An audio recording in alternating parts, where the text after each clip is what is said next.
ভগবান বলেছেন পত্রং পুষ্পং ফলং তুয়ং। পত্রং বলা হয়েছে, ওখানে গীতায় কি লেখা আছে তুলসী পাতা? দেখাতে পারবে? যারা পড়ো, লেখা আছে গীতায় তুলসী পাতা দেবে অথবা বেল পাতা, এরকম কোনো বিশেষ পাতা দিতে বলেননি কিন্তু। কেবল একটি গাছের পাতা দিতে বলেছেন, মানে একটি গাছের পাতা, পত্রম। এই যে যোগীরাজ ক্রিয়াযোগ বইটা এখন লেখা চলছে, সামনের মাসে যেটা আসছে তোমাদের কাছে, 208 পৃষ্ঠার বই হচ্ছে, ওখানে এটা ডিটেল করা রয়েছে, আরো প্রাঞ্জল করা, বুঝতে পারবে। হ্যাঁ, তুলসী পাতা বা বেল পাতা, এগুলো মানুষের তৈরি সিদ্ধান্ত। কেমন? মানুষের সিদ্ধান্ত কখনো সঠিক হতে পারে না। কেন? কেন সঠিক হতে পারে না? কারণ মানুষের তখনও দেবত্ব আসেনি।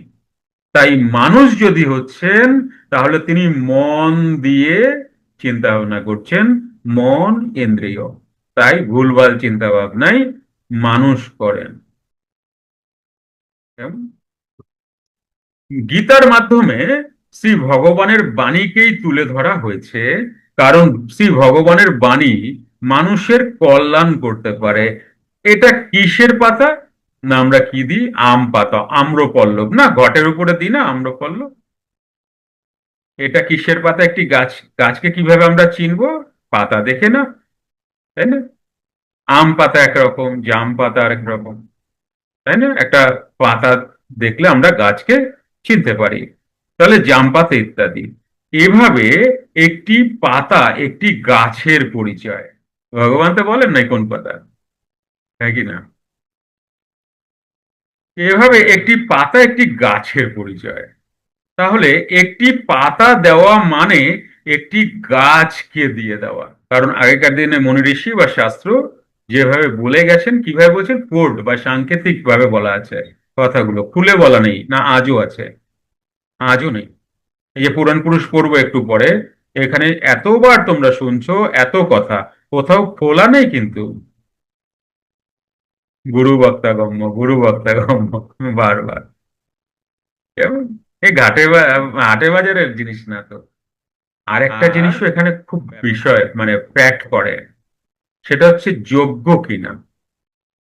যে যতটা যোগ্য তিনি ততটাই পেয়েছেন। তাহলে তাহলে কি ভগবান একটা পুরো গাছকে তুলে দিতে বলেছেন? তাও তো নয়, তাও তো সম্ভব না। তাহলে সে গাছ কি? এই গাছের পরিচয় ওই গীতার মধ্যেই দেওয়া আছে। কি দেওয়া আছে? ঊর্ধ্ব মূলং মধ শাখা, এমন একটি গাছ যা শেকড় উল্টো দিকে, ওপর দিকে, আর ডালপালা নিচের দিকে। এটা গীতারই শ্লোক। এই গাছটাকে দিতে বলেছে। এমন একটি গাছ যার মূল ওপরের দিকে এবং শাখা প্রশাখা নিচের দিকে। গাছটি কি? অশ্বত্থ, অর্থাৎ অস্থায়ী। আমরা তো অশ্বত্থ নাকি? অশ্বত্থর ডেফিনেশন কি? যেখানে ফেলে দাও সেখান থেকে উঠবে, যতবার মেরে দাও ততবার উঠবে। তাহলে এই যে অশ্বত্থর ক্যারেক্টার, এই ক্যারেক্টারের সাথে আমাদের মিল আছে তো। বারবার মরি, আবার উঠি, আবার কেটে দেয়, আবার উঠি, আবার কেটে দেয়, আবার জন্ম নিই। থামা নাই, থামাই নাই, কারণ থামতে তো জানি না, থামতে গেলে তো একটা কৌশল লাগবে। সে কৌশলটা তো জীবের জানা নেই, আর জানতে চায়ও না। জানো, জানতে চায়ও না। সংসারের এত কাজ, ফেরার কথা ভুলেই গেছে। একটি অশ্বত্থ গাছ অর্থাৎ অস্থায়ী, কিন্তু প্রাহুরব্যয়ম অর্থাৎ যার আদি ও অন্ত, অব্যয়ম অর্থাৎ অবিনাশী। এ জগতে এমন কোনো গাছ দেখা যায় না যার মূল ওপরে এবং শাখা প্রশাখা নিচে, বরং সকল গাছের মূল নিচের দিকে এবং ডালপালা ওপর দিকে। তাই না? এই গাছই তো দেখা যায়, তাই না? তাহলে ভগবান কি ভুল বলছেন? তা তো হতে পারে না। তাহলে মিনিং কি? এই মানব শরীরই হলো সেই গাছ, যার মূল ওপরে ও শাখা প্রশাখা নিচে। এই যে বডিটা আছে না আমাদের প্রত্যেকের, এর নিচে শাখা প্রশাখা, আর এখান থেকে মূল আপ টু সহস্রারে গেছে। এটা নিয়ে দীর্ঘ আলোচনা করা ভিডিও তোমাদের জ্ঞানীগুরু চ্যানেলে আছে, তো দেখে নিয়ে দীর্ঘ আলোচনা। এই মানব শরীর, আচ্ছা হয়ে গেল না এটা? মূল অর্থে আদি বা উৎপত্তি স্থল। যেমন প্রাণের দুটি অবস্থা, একটি স্থির, একটি চঞ্চল। এখান থেকে উপরে স্থির, এখান থেকে নিচে চঞ্চল। শ্বাস প্রশ্বাস এসে গেলে তো চঞ্চলতা এসে গেল। এবং স্থিরত্ব থেকেই চঞ্চলতার উৎপত্তি। অতএব স্থিরত্বই মূল, চঞ্চলতা নয়। যেমন যত কিছু সৃষ্টি সব স্থিরত্ব থেকেই, চঞ্চলতা থেকে নয়। চঞ্চলতা বারবার মরে, স্থিরত্ব স্টিল ওভাবেই রয়েছে। এই মানব শরীরের কূটস্থের ওপরে প্রাণের স্থির অবস্থা এবং নিচের দিকে চঞ্চল অবস্থা। এই স্থিরাবস্থার সন্ধান কেবল যোগীরাই তো জানেন, তাই না? অপরের পক্ষে জানা তো, তাই না? শোনা তো যায়, বাট জানা। নিচের দিকে ক্রমান্বয়ে এই চঞ্চল অবস্থা হইতে উৎপন্ন হয় কি? কাম, ক্রোধ, লোভ, মোহ, মদ, মাৎসর্য, চিন্তা ভাবনা, কল্পনা, মন ইত্যাদি শত শত শাখা প্রশাখা, তাই না? এই শাখা প্রশাখাতেই মানুষ অবস্থান করে এবং এগুলোকেই আপন বলে মনে করে। এরা যেদিকে চালায় সকলে, সেদিকেই চলে। তাই মানব শরীরের ওপর দিকে স্থিরত্ব স্বরূপ মূল এবং নিচের দিকে চঞ্চল। এই শরীরকে বৃক্ষ রূপে বর্ণনা করা হয়েছে। ওই শরীর রূপ বৃক্ষ অশ্বত্থ, অর্থাৎ অস্থায়ী। এই আছে তো এই নেই।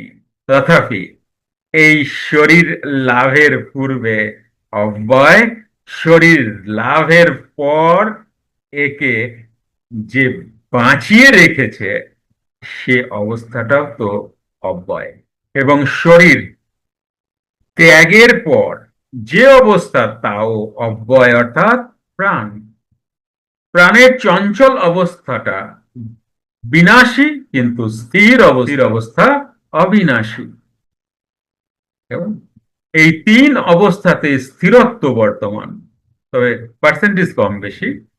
এবং স্থির না থাকলে চঞ্চলতার কোনো অস্তিত্ব থাকে না। এই অবস্থার কথা বলতে গিয়ে গীতা পরিষ্কার বলেছেন, যার আদি এবং অন্তে অব্যক্ত এবং মধ্যে ব্যক্ত। এটা কি? আমরা যখন ছিলাম না তখন কি ছিল? অব্যক্ত। যখন আছি এবার হলাম ব্যক্ত, যখন থাকবো না তখন কি হলো? অব্যক্ত। তাহলে আমাদের কটি অবস্থা? দুটি অবস্থা। দেখায় তিনটি, কিন্তু আমাদের অ্যাকচুয়ালি দুটো অবস্থা, একটা ব্যক্ত, একটা অব্যক্ত। জন্মের পূর্বে এবং মৃত্যুর পরে প্রাণ এত সূক্ষ্ম অবস্থায় অবস্থান করে, প্রাণ এই যে বেরিয়ে গেল, এত সূক্ষ্ম অবস্থায় অবস্থান করে যে ব্যক্ত হয় না, অর্থাৎ প্রকাশ হয় না। কিন্তু জন্ম থেকে মৃত্যু পর্যন্ত যতক্ষণ শরীর থাকে ততক্ষণ ব্যক্ত, অর্থাৎ প্রকাশমান। তাই না? কত কিছু আমাদের, তাই না? সুখ দুঃখ, মান অভিমান, এই সেই লড়াই ঝগড়া, এটা পেলাম না ওটা পেলাম না, এই তো ব্যক্ত অবস্থা। কিন্তু জন্ম থেকে মৃত্যু পর্যন্ত যতক্ষণ শরীর থাকে ততক্ষণ ব্যক্ত অর্থাৎ প্রকাশমান। তথাপি এই প্রকাশমান দেহের মধ্যে সেই স্থির অবস্থা, অব্যক্ত অবস্থা থাকে, স্থির অব্যক্ত অবস্থা থাকে। আর থাকে বলেই চঞ্চল অবস্থা বজায় থাকে এবং সকলে বেঁচে থাকে। এর থেকে সরলভাবে প্রাণকে বোধহয় আর বোঝানো যাবে না গো। এর থেকে সরল আর কোথাও খুঁজে দেখো, কোনো গ্রন্থে নাই, খুঁজে দেখো। অতএব সর্বাবস্থাতেই মূল স্থির অবস্থায় থাকে। তাহলে একটা পাতা দেওয়া অর্থে পুরোপুরি দেহবোধকে দেওয়া। হ্যালো, দেহাতীত মনাতীত কথাগুলো গীতার তোমরা শুনেছো না, বা আমিও কতবার বলেছি না? এই যে পাতা দেওয়া মানে দেহবোধ নাই। দেহটাই তো পাতা, বৃক্ষ। তাই ভগবানের শ্রী চরণে, কে বাসুলিওয়ালা? হ্যাঁ।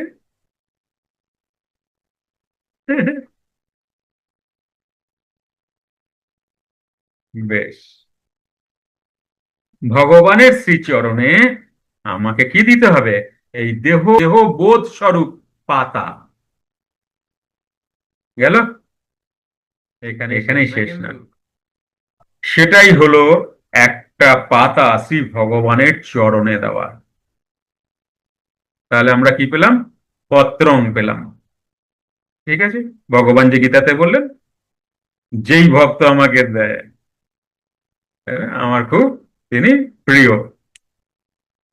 তাই না? চলো নেক্সট। আমরা সাধারণ মানুষ এতই বুদ্ধিমান, একটু বকাবকি করেছেন কিন্তু এখানে, এতই বুদ্ধিমান যে শ্রী ভগবানের বক্তব্যের আসল রহস্যকে না জেনে পণ্ডিতদের কথা শুনে তুলসী পাতা, বেলপাতা ইত্যাদি গাছ থেকে ছিঁড়ে এনে ভগবানের পায়ে অর্পণ করছি।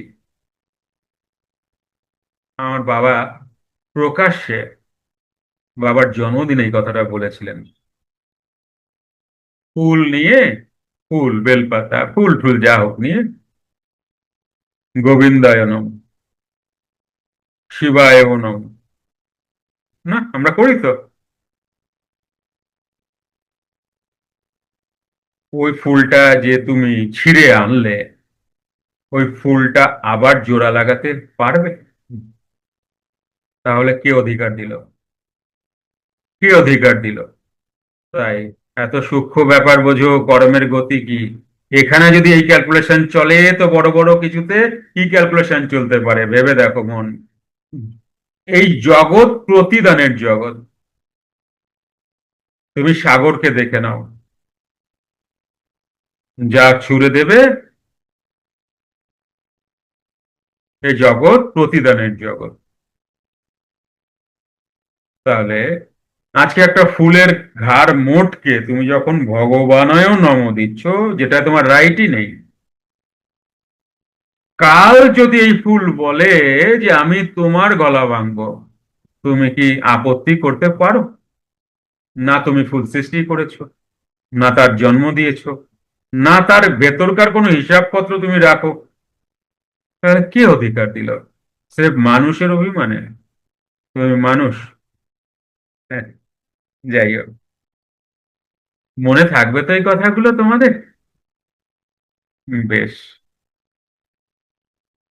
পণ্ডিতের কথা শুনে তুলসী পাতা, বেলপাতা ইত্যাদি গাছ থেকে ছিঁড়ে এনে ভগবানের পায়ে অর্পণ করি। এইভাবে পাতা দেওয়ার পর এবার দিতে হবে কি? ফুল। ফুল হলো সুন্দরের প্রতীক, তাই না? হ্যালো, ফুল তো সুন্দরের প্রতীক। কোন ফুল দিতে হবে তাও তো বলা হয়নি। পাতাও যেমন বলা হয়নি, ফুলও তেমন বলা হয়নি।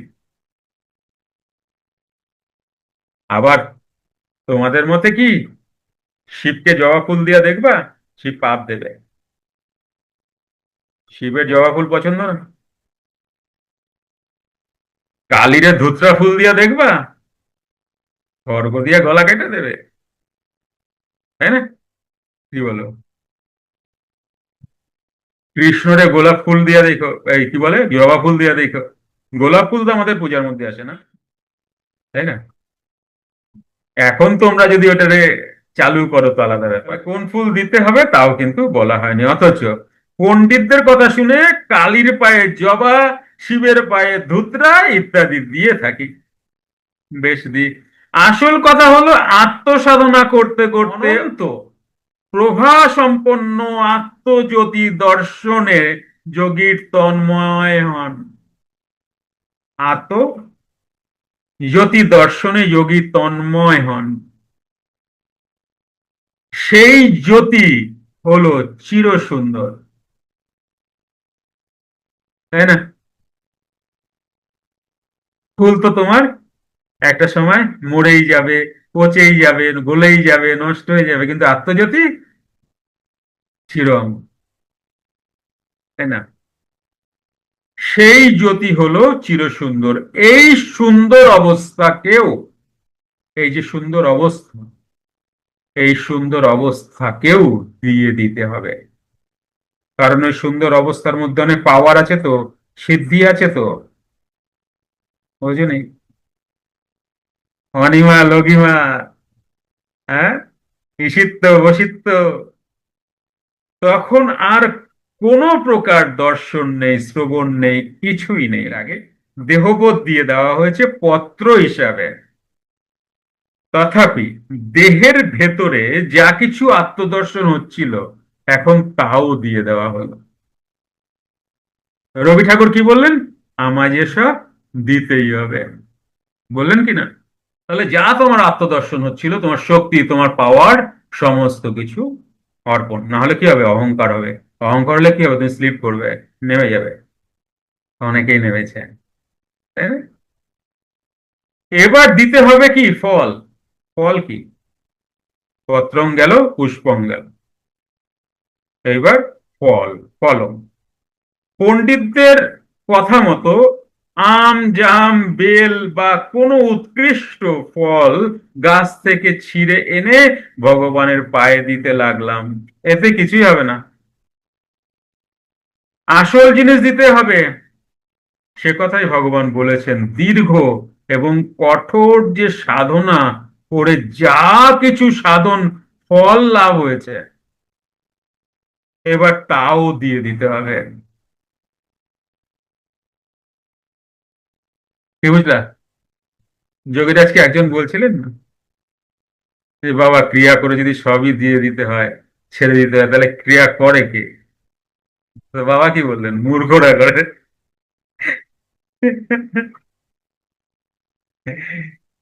তাহলে আমার অনেক যোগৈশ্বর্য লাভ হয়েছে, আমি ভগবানকে দেখেছি, আমি কৃষ্ণ, কালী, শিব ইত্যাদি দেখেছি, আমি ব্রহ্মজ্ঞান। ওই সময় তো অনেক দর্শন হয় না, ওই সময় তো দর্শন হয়। তুমি যা যা ভাইবা রাখছো, শিব, কালী, কৃষ্ণ, যা যা ভেবে রাখছো সব তো দর্শনে আসবে।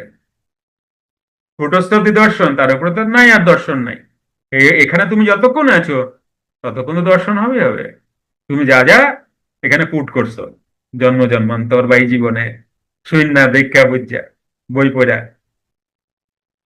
তাই না?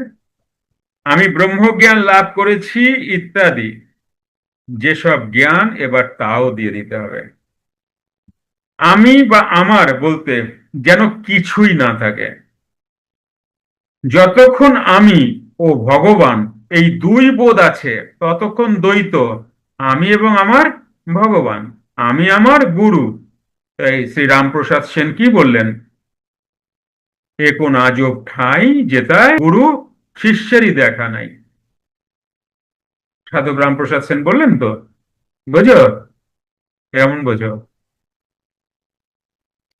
বৈষ্ণব শাস্ত্র যেখানে বলছেন গুরু মেরে স্বর্গবাস, গুরুকে এখানে শ্বাসরূপী, স্বর্গবাস কি? কুটস্থে। এখানে তো অনাবিল আনন্দ, নিরানন্দ গায়েব নাই। এই দ্বৈতই মহা দুঃখের মূল কারণ। দুই থাকিলেই দেখা ও না দেখা। মা এসেছেন আনন্দ, মা নেই দুঃখ। কেমন? এই দ্বৈতই মহা দুঃখের মূল কারণ। দুই থাকিলেই দেখা ও না দেখা, জানা ও না জানা ইত্যাদি বোধ থাকে। দেখার মালিক হন, তুমি তখন দেখার মালিক হচ্ছ না? মালিক তো, তুমি দেখতে পাচ্ছ। ভগবানকে দেখেছি, তার মানে এখনো আমার মন বেঁচে আছে। দেখা দেখি কে করে? মনই তো করে। চোখ তো ইন্দ্রিয়, মনকে ইন্দ্রিয়, দেখে স্মরণ রাখে কে? ইন্দ্রিয়। এই মনই ইন্দ্রিয়, অতএব এখনো পর্যন্ত ইন্দ্রিয়াতীত হতে পারিনি। ভগবানের রূপ দেখা, সেটাও তো মন দেখে। এবার আমাকে যেতে হবে সবকিছুর অতীত অবস্থায়, জ্ঞানাতীতং নিরঞ্জনম অবস্থায় অবস্থায় এইভাবে যখন সাধনার সকল ফল যা কিছু অর্জন করেছিলাম তাও দিয়ে দিতে পারলাম, তখন আমি নিঃস্ব, নিস্পৃহ, নিস্পন্দ হয়ে গেলাম, একা হয়ে গেলাম। কি আনন্দ, কি আনন্দ! আর আমার কিছুই নেই। একা হলেই তো আনন্দ। আমি এবার কি বলো, আমি নিশ্চল ব্রহ্মের মধ্যে প্রবেশ করিলাম। নিশ্চল ব্রহ্মে আছে, এরকম কোনো দেশ নাই কিন্তু যে আমি এখন, হ্যাঁ, আমেরিকায় প্রবেশ করলাম, আমেরিকার বর্ডারে চলে আসছি, এরকম না কিন্তু ব্যাপারটা। ব্রহ্ম দেশ বলে কোনো দেশ হয় না। নিশ্চল ব্রহ্মের মধ্যে প্রবেশ করলাম। এখন আমাকে দিতে হবে কি? তোয়াং, জল। কেমন? গঙ্গার জল কি নদীর জল? তাও বলা হয়নি। পুকুরের জল কি ডোবার জল? তাও বলা হয়নি, তাই না? গঙ্গা জল দিতে শুরু করলাম, তাই আমরা কি বলবো, পণ্ডিতরা কি বলছেন, কথা মতো গঙ্গা জল দিতে শুরু করলাম। কারণ গঙ্গাকে কিভাবে মিলিয়ে দিছি? কৈলাসে থাকে শিব, ওখান থেকে আসছে, তার মানে শিবের ইয়ে থেকে পবিত্র গঙ্গা জল আসছে, এই গঙ্গা জল দিলাম। হম, বেশ, দেবো গঙ্গা জল, দিতে শুরু করলাম, তাই আমাদের কিছুই তো হচ্ছে না। জল হলো নিরাকার। জল কি? নিরাকার। কোনো আকার আছে জলের? যেই পাত্রে দেবে সেই পাত্রে, যেখানে রাখবে সেখানে। বা এক এক সময় তুমি দেখবে নিরাকার যখন বলা হয় তখন কালার বিহীনকে বলা হয়, যে কোনো কালারই নাই ওখানে। তুমি সাদাও বলতে পারবে না, তুমি কালোও বলতে পারবে না, নিরাকারকে যখন বোঝানো হয়। যখন যে পাত্রে রাখা যায় সেই পাত্রের রূপ ধারণ করে, জলের নিজের কোনো রূপই নেই। তাই জল হলো নিরাকার ব্রহ্মের প্রতীক। এ অবস্থায় যোগীর ব্রহ্ম জ্ঞান লাভ হয়। আমি ব্রহ্মজ্ঞ, এই অবস্থাটাও তো দ্বৈত, আমি এবং ব্রহ্মজ্ঞ দুই। তাই গীতা বলছেন এই প্রকার ব্রহ্মজ্ঞান অবস্থাটাও দিয়ে দাও। দিয়ে কি হবা? বাবা কি বলছেন শেষে গিয়ে? লাইরে বাবা, স্বয়ং ব্রহ্ম, আমি আর নাই। ঠিক, তাহলে তখন তুমি নিশ্চল নির্গুণ নিরাকার অনন্ত ব্রহ্মের মধ্যে মিশে গিয়ে তুমি নিজেই ব্রহ্ম হয়ে যাবে। যেখান থেকে এসেছিলে সেখানে পৌঁছে গিয়ে নিজেই নিজের হয়ে যাবে। তখন তোমার সব শেষ। এতদিন নিজের মধ্যে নিজে থাকায় জগৎ দেখছিলে, এখন নিজেই নিজেতে ফিরে গিয়ে নিজেই হয়ে গেলে পুরো জগৎ। তখন তুমি ব্রহ্মজ্ঞানীও নও, তুমি তখন ব্রহ্মজ্ঞও নও, জ্ঞানীও নও, তখন তুমি নিজেই ব্রহ্ম। এই নিশ্চল ব্রহ্মটাই তুমি। তুমি মানে তোমরা সবাই। এটাই তো তোমার নিজস্ব স্বরূপ। এই নিশ্চল ব্রহ্ম থেকে বা নিজ স্বরূপ থেকে চঞ্চলতার দরুন বিচ্যুত হয়ে জীব রূপে অবস্থান করছিলে, এখন নিশ্চল অবস্থায় ফিরে এসে স্বস্বরূপ মিশে গেলে। এখন তুমি অনন্ত, তুমি বিশ্বরূপ, তুমি জগন্নাথ। এতক্ষণে আমরা নিশ্চয়ই বুঝতে পেরেছি যে পত্র, পুষ্প, ফলং ও জল, এই চারটে জিনিস দিয়ে দিলে যোগীর আর কিছুই থাকে না। কিন্তু আমরা তা না করে বাহ্য উপায় অবলম্বন করে বাহ্যিক চারটে বস্তু প্রদান করি। তাই আমাদের কারো আত্মজ্ঞান বা ব্রহ্মজ্ঞান হচ্ছে না। ফলে আমরা জন্ম মৃত্যুর ফাঁদে পড়ে দুঃখ কষ্টে হাবুডুবু খাচ্ছি। গীতা আমাদের সঠিক কথাই বলেছিলেন, আমরা তার সঠিক অর্থ বুঝতে পারিনি। বলো, কারো কোনো জিজ্ঞাসা প্রশ্ন?